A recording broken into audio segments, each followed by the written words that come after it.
কি খবৰ? আশা কৰো ভালে আছে, মোৰো ভাল। আৰু আজি আমি বগৰী পাৰিম আৰু বগৰী খাম। এয়া বগৰী গছ, চাক বগৰী কিমান পকিছে। এইফালে ইকৰা ওলাই পাৰি আছে দিয়ক।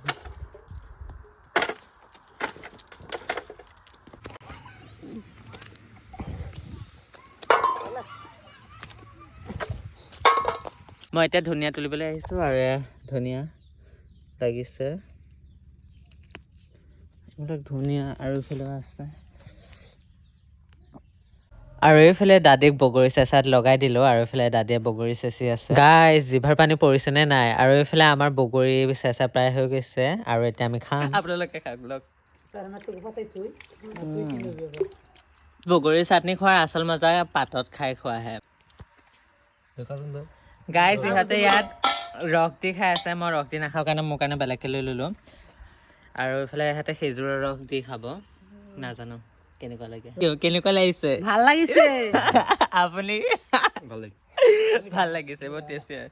আপোনালোকে অকণ খাই দিয়ক। মিঠা হোৱা নাই। মিঠা হোৱা নাই।